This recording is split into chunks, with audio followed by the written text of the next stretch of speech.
আজকেই সম্ভবত শেষ দিন। আরো দু একবার আমরা শেষ দিন বলেছিলাম, কিন্তু সেটা নানা কারণে এক্সটেন্ড করেছে।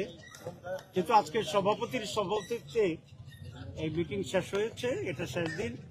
এই দিনে আমি আপনাদের সবাইকে ধন্যবাদ জানাচ্ছি দীর্ঘ আপনাদের সার্ভিসের জন্য। আপনারা জানেন যে 17 তারিখে ঐকমত্য কমিশনের উদ্যোগে পার্টিসিপেটরি সকল রাজনৈতিক দলকে দাওয়াত দিয়ে এর সমাপনী যে সিগনেচার করা ঐকমত্য আমাদের যে চার্টারের উপরে সে অনুষ্ঠানটি হবে। আমরা দাওয়াত পেয়েছি প্রপারলি এবং আমরা আশা করি সেই প্রোগ্রামে আমরা উপস্থিত হব ইনশাআল্লাহ। আজকে আমরা কয়েকটি বিষয়ের উপরে আমাদের পক্ষ থেকে যেন মতিউর রহমান আকন কিছু বিষয়কে তুলে ধরেছে। আমরা প্রথমে আমাদের ভিতরে দুটো আলোচনা ছিল যে দুটো প্যাকেজেই তারা গণভোটের ব্যাপারে ম্যাটেরিয়াল করে সেখানে পাঠাবে। আমরা বলছি না, এটা ঠিক হবে না। আমরা যেগুলো সমস্ত বিষয়ে আমরা এক জায়গায় আসছি এবং এনসিসি সিদ্ধান্ত দিয়েছে সেই সবগুলোকে একটা প্যাকেজ করে একটা প্যাকেজের উপরে গণভোট অনুষ্ঠিত হবে। আপনারা জানেন যে বিএনপি শুরু থেকেই গণভোটের ব্যাপারে দ্বিমত পোষণ করছে,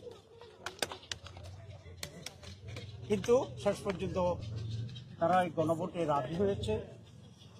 বাংলাদেশ জামাত ইসলামের পক্ষ থেকে বিএনপিকে আমরা ধন্যবাদ এই জায়গায় গণভোটে এক হওয়ার। এখন গণভোট কখন হবে এই নিয়ে আবার কিছুটা আমাদের ভিতরে ডিফারেন্স আছে।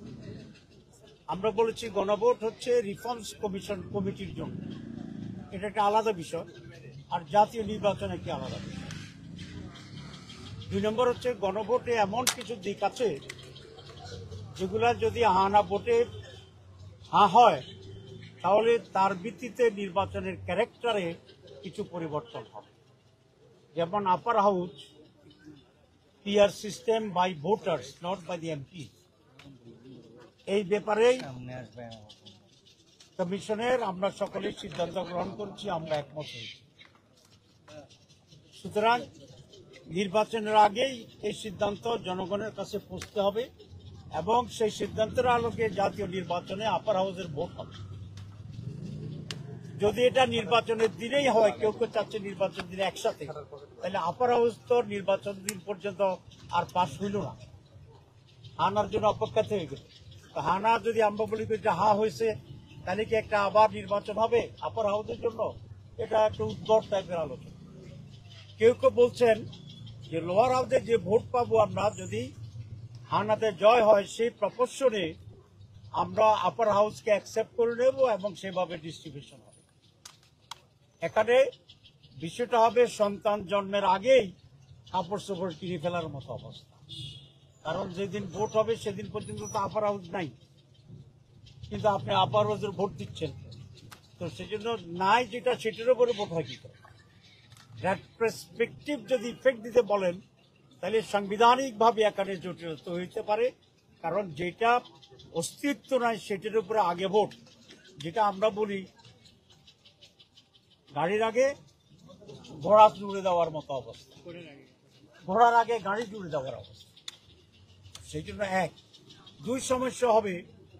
একই দিন যদি হয় তাহলে বিএনপির লোকেরা মরিয়া হয়ে চাইবে ধানের শীষের ভোট বাড়ানোর জন্য। আমাদের জামাত ইসলামীর লোক বা অন্য দলের লোকেরা তার স্ব মার্কা জামাতের পাল্লা মার্কায় ভোট দেওয়ার জন্য জানছেন। ঐকমত্য কমিশনের ব্যালট আছে কি না এটা দলীয় লোকদের আর মাথায় থাকবে না, কারণ যে কোনোভাবে জিতে হারার কষ্ট আছে। আমরা তো ভোট করছি, ইলেকশনের দিন ক্যান্ডিডেটেরও মাথা ঠিক থাকে না, সমর্থক ভোটারদেরও মাথা ঠিক থাকে। সেই জন্য যেটা হবে যে আইদার ভোট ধানের শীষ পাবে, নয় জামাত পাবে বা অন্য দল যারা তারা পাবে। ঐকমত্য কমিশনের ব্যালট সাথে লইয়া আমাদের বামুনিরা বাড়ি চলে যাবে। ভোট কাস্টিং হানা ভোটে একেবারেই অপ্রতুল হবে, কারণ সেদিন এটা কোনো গুরুত্বই থাকবে না। আপনার এটা জিত হা হোক না জিতুক, এটা যারা ভোটার আসবে, প্রার্থী আসবে, কর্মীরা আসবে, এদের এটা কোনো দিন কনসার্ন নেই। তাহলে আপনারা স্বাক্ষর করছেন কি? সেই জন্যই আমরা বলেছি যে গণভোট আগে হতে হবে। নভেম্বরে আমরা সাজেস্ট করেছি, 2টা গণভোটের নজির আছে, 17 দিন হয়েছে, 21 দিন হয়েছে। নভেম্বরে গণভোট হলে জাতীয় নির্বাচন ফেব্রুয়ারিতে, এটা আমরা চাই, এবং 2.5 মাস তখন সময় থাকবে, দুটো একসাথে প্রস্তুতি চলবে, ইজ পসিবল। সুতরাং এটা আমাদের দাবি। আর ওয়ান প্যাকেজ যেটা আমরা বলেছি ফর হানা ভোট, এই কন্টেন্টস থাকতে হবে, এটা আমরা বলেছি, এবং আমরা যদ্দূর আমাদেরকে বলা হয়েছে ঐক্যমত্য কমিশন সেইভাবেই এখন অগ্রসর হচ্ছে। প্রশ্নটা কি হবে? গণভোটের প্রশ্নটা কি হবে? যাব, এবং সিগনেচারের ব্যাপারে তো প্রশ্ন করবেন কিনা, সেই প্রশ্নের জবাবটা দিয়ে বলতে চাইতেছি যে মাত্র একদিন বাকি আছে, ওই দিন গেলেই আমি ইনশাআল্লাহ দেখে ফেলবেন। ওকে, ধন্যবাদ।